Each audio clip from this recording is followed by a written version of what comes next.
India's largest digital media network Suman టీవీతో చేతులు కలపండి. ఫ్రాంచైజ్ ద్వారా లోకల్ మీడియా పార్ట్నర్ అవ్వండి.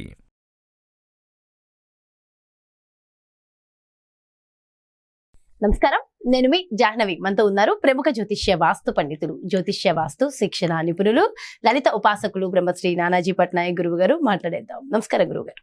శ్రీమాత్రే నమః. గురుగారు, చంద్ర గ్రహణం 28వ తారీఖున ఉంది అంటున్నారు. మనకేమంత లేదు, పెద్ద ఇబ్బంది పడాల్సిన అవసరం లేదు అని కూడా అంటున్నారు. అయితే ఈ చంద్రగ్రహణం అనేది మన భారతదేశంలో ఉన్నదా లేదా, ఒకవేళ ఉంటే ఎంత మేర ఉందంటారు? దానికి సంబంధించి పూర్తి డీటెయిల్స్, ఎలాంటి జాగ్రత్తలు మనం తీసుకోవాలంటారు? మనకి సంపూర్ణంగా లేదు కానీ పాక్షికంగా ఉంది.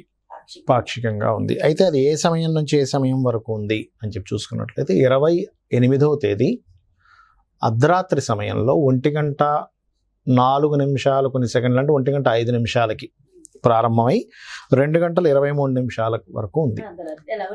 అంటే 1:17 ఉందండి కరెక్ట్గా చెప్పాలంటే. ఇది 1:17:53 ఉంది కరెక్ట్గా చెప్పాలంటే, ఎగ్జాక్ట్లీగా.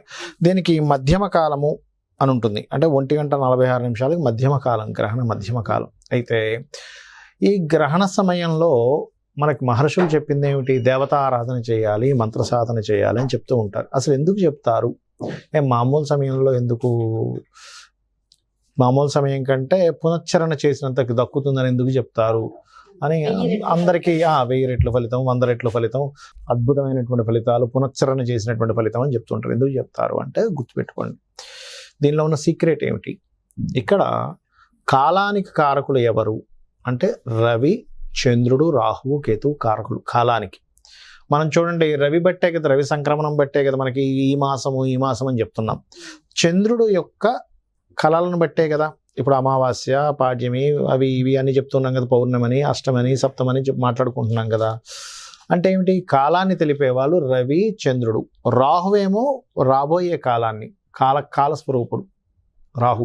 కేతు అయిపోయినటువంటిది, మోక్షస్వరూపుడు. అయితే ఈ 4 కూడా, అంటే ఈ 2 ఛాయాగ్రహాలైన రాహుకేతువులు, అదేవిధంగా రవిచంద్రులు, కాలానికి కారకులైన రవిచంద్రులు, వీళ్ళిద్దరూ కూడా ఏంటంటే ఒకే సరళ సంబంధంగా వస్తుంది. ఇవి అప్పుడు కాలము ఒకే సరళం దగ్గరకు వచ్చినటువంటి సమయం అది. ఆ సమయంలో మనం గనక దేవతారాధన చేస్తే మనం చేసినటువంటిది ఏదైతే మంత్రం ఉందో సంపూర్ణ ఫలితం ఇస్తుంది.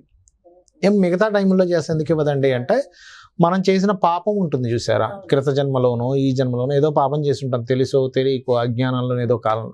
మనం ఏదైనా ఒక మంత్ర సాధన చేసేటప్పుడు ఏమవుతుందంటే, ఈ మంత్ర సాధన చేస్తుంటే ఇది పిశాచ రూపంలోనో మరొక పాపం రూపంలో దీన్ని అబ్జెక్ట్ చేస్తూ ఉంటుంది, ఆపుతూ ఉంటుంది. ఈ సమయంలో ఏమవుతుందంటే ఆపేటువంటి శక్తి ఉండదు. ఇక్కడ గ్రహణ సమయంలో మన మంత్ర సాధనని ఆపేటువంటి శక్తి దేనికి ఉండదు.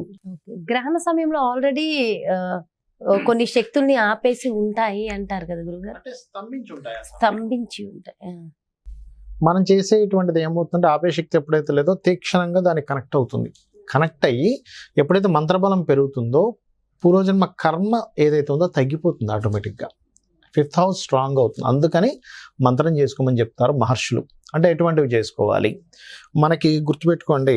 సహజంగా గురువుల నుంచి పొందినటువంటిది ఏదైనా బీజాక్షరాలు ఉన్నాయండి.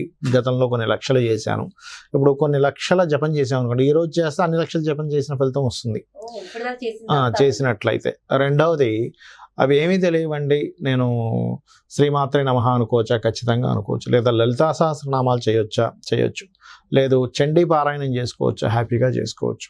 అయితే ఇక్కడ 1:05 కంటే నిద్రపోతారు సర్వసాధారణంగా టైం వరకు. ఎందుకంటే పగలంతా పని చేస్తుంటే నిద్ర వచ్చేస్తుంది, ఏ 10 అవ్వగానే 10, 11 అవ్వగానే నిద్ర వచ్చేస్తుంది.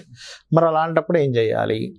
దీనికి ఏమిటంటే మనకి శాస్త్రాల్లో ఒక గొప్ప విషయాన్ని చెప్పారు. ఏమిటది అంటే, నిద్రపోయే సమయంలో గనక మనం కళ్ళు మూసుకొని ఇలా నిద్రపోతూ ఉన్నాం చక్కగా, ఓం నమః శివాయ, నమః శివాయ, నమః శివాయ, నమః శివాయ, నమః శివాయ అనుకుంటూ నిద్రపోయాం అనుకోండి, నిద్రలో తెల్లవారే వరకు జపం చేసిన ఫలితం వస్తుందట.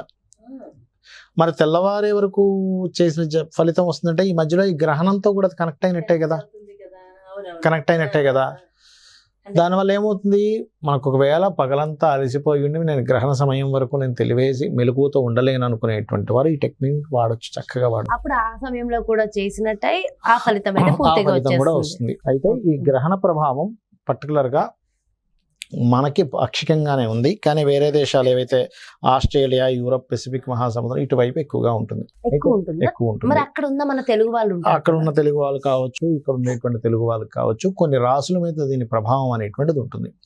అయితే ఇది ఈ గ్రహణము అశ్విని నక్షత్రంలో వస్తుంది. ముఖ్యంగా అశ్విని నక్షత్రంలో వస్తున్నందుకు అశ్విని నక్షత్రం వారు జాగ్రత్తగా ఉండాలి ఒకటి. రెండవది మిగతా కేతు నక్షత్రాలైనటువంటి మక, మూలా నక్షత్రాల వారు కూడా కొంత జాగ్రత్త వహించాలి.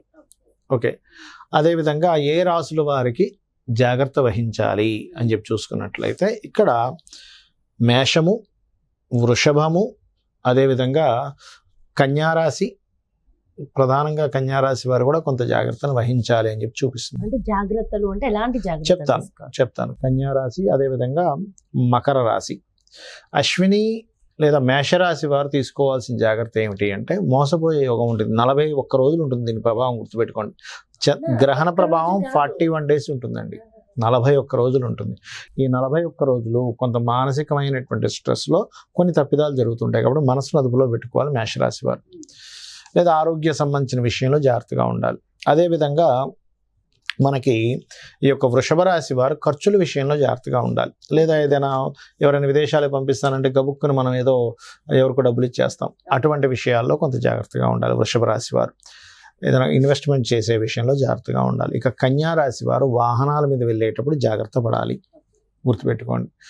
అదేవిధంగా మనకి కన్యారాశితో పాటు మకర రాశి వారు గృహము, వాహనము నడిపేటప్పుడు విషయాల్లోని, వాహనం కొనుగోలు చేసే విషయంలోని, గృహము, ల్యాండ్ ఇలాంటిది ఏదైనా కొనుగోలు చేసేటువంటి విషయాల్లోని అనవసరంగా ఒక్కోసారి మనం చేయని తప్పుకి మనం నిందపడుతూ ఉంటాం. అటువంటివి జరిగేటువంటి యోగం ఇది కలిగిస్తూ ఉంటుంది. కాబట్టి ఈ యొక్క విషయాల్లో జాగ్రత్తగా ఉండాలి. ఇది మేజర్గా ఈ రాశుల వారికి ఎఫెక్ట్ ఎక్కువగా ఉంటుంది. మరి మధ్యమంగా ఎవరికి ఉంటుంది అని చెప్పి చూసుకున్నట్లయితే మధ్యమంగా ఉండేటువంటి రాశులు సింహరాశి మొదటిది. సింహం వారికి దేని మీద ఎఫెక్ట్ కొంత ఉంటుందంటే తండ్రి గారి ఆరోగ్యము, బ్యాంక్ ట్రాన్సాక్షన్స్ విషయంలో, దూర ప్రాంతాలకు వెళ్ళేటువంటి అంశాలలో మధ్యమంగా ఉంటుంది సింహం వారికి. కాబట్టి ఈ యొక్క అంశాల్లో జాగ్రత్తగా ఉండాలి.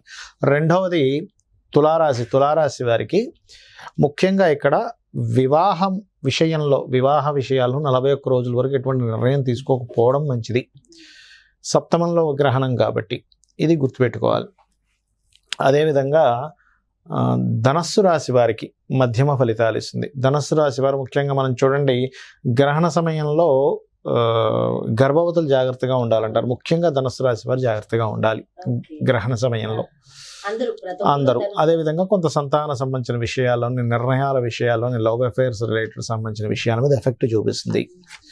ఏదైనా క్రియేటివ్ రిలేటెడ్ వాటి మీద ఇన్వెస్ట్మెంట్ చేయడం, రాజకీయ సంబంధించిన వాటి మీద ఎఫెక్ట్ చూపిస్తుంది.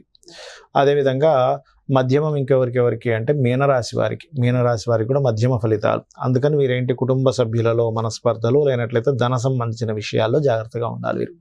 ఇక బాగుండడం కూడా ఉంటుంది. గ్రహణం కొన్ని రాశుల వారికి మంచి ఫలితాలు కూడా ఇస్తుంది. అదేమిటి అంటే మిథునం వారికి సర్వలాభములు. మనం చూడండి బిజినెస్లో కానీ రకరకాల ప్రయత్నాలు చేస్తుంటే లాభం ఇస్తుంది మిథునం వారికి. ఓకే, అదేవిధంగా కర్కాటకం వారికి ఉద్యోగ యోగము, ఉద్యోగంలో ప్రమోషన్స్, కొత్త ఉద్యోగం రావడం, ఇటువంటి విషయాల్లో వ్యాపారం ఉన్న వాళ్ళకి వ్యాపార పరంగా అయితే వ్యాపారం అనేది మిథునం వారికి ఎక్కువగా వర్తిస్తుంది. కర్కాటకం వారికి ఉద్యోగ అవకాశాలు ఎక్కువగా ఇస్తూ ఉంటుంది. అదేవిధంగా కొత్త ఉద్యోగ ప్రయత్నం చేస్తున్నాము, ఖచ్చితంగా మంచి ఫలితాలు, రాజ్య లాభము, ఉద్యోగ లాభాన్ని ఇస్తుంది ఇక్కడ. ఇక వృశ్చికం వారికి కనుక చూసుకున్నట్లయితే ఇక్కడ కూడా వీరికి ఏంటంటే శత్రువుపై జయాన్ని ఇస్తుంది. వృశ్చికం వారికి శత్రువు పైన బ్రహ్మాండమైన జయము, కాంపిటీషన్స్లో సక్సెస్ రావడం, ఇటువంటి ఫలితాలు ఇస్తుంది. అదేవిధంగా కుంభము వారికి కనుక చూసుకున్నట్లయితే వీరికి లాభము అంటే ప్రయత్న లాభం, చేసే ప్రయత్నం ఖచ్చితంగా ఫలిస్తుంది. అంటే ఏమిటి, ఈ 4 రాశుల వారు మిథునము, అదేవిధంగా కర్కాటకము, వృశ్చికము, కుంభరాశుల వారికి ప్రయత్న లాభం ఇస్తుంది. అయితే ఈ గ్రహణము అయిపోయిన తర్వాత చాలా మందికి ఏ దానం ఇవ్వాలండి, ఏం చేయాలండి అని అడుగుతూ ఉంటారు. అయిపోయిన తర్వాత వీళ్ళు చేయవలసింది ఏమిటి, తెల్లవారుజామున మీరు ఇబ్బంది ఉన్నటువంటి వారు ఖచ్చితంగా చేయాలి, ఇబ్బంది లేని వారు చేయాల్సిన అవసరం లేదు, చేయాలనుకుంటే చేయొచ్చు.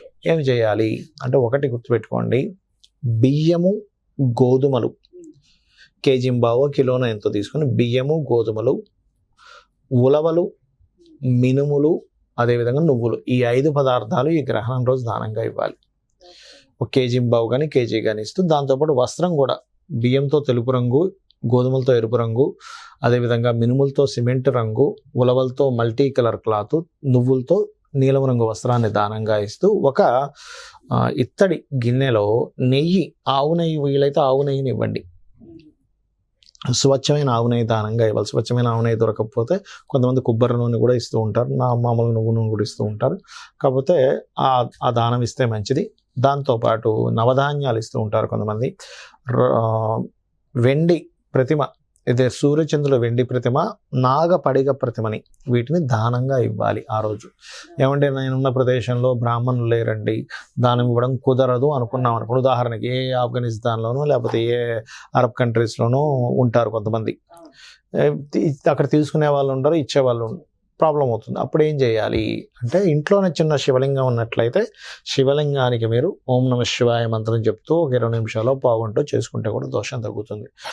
రెండవది, శివలింగం కూడా నా దగ్గర లేదు, ఎక్కడో దేశంలో ఉన్నాను, అలాంటప్పుడు చండీ పారాయణం చేయవచ్చు. చండీ పారాయణం లేదా లలితాసహస్రనామాలు వినొచ్చు, లేదా గజేంద్ర మోక్షం వినవచ్చు. దాని ద్వారా కూడా మీకు గ్రహణం ద్వారా కలిగినటువంటి దుష్ఫలితం ఏదవుతుందో, దోషం ఏదవుతుందో తొలగిపోతుంది. ఇది చేయాలి. ఒకటి కాకపోతే ఇంకొకటి అసలు చాలా ఉన్నాయి.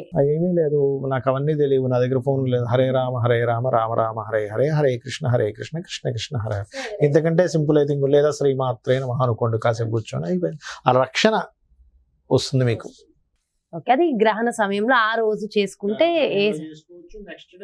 మార్నింగ్ పరిహార విషయంలో కూడా చేసేసుకోవచ్చు. అబ్బా, నిజంగా అంటే చాలా మందికి ఉన్నటువంటి సమస్యలకి చక్కటి పరిష్కారాన్ని అందించేశారు గురుగారు. Thank you so much. నమస్కారం. శ్రీమాత్రే నమః.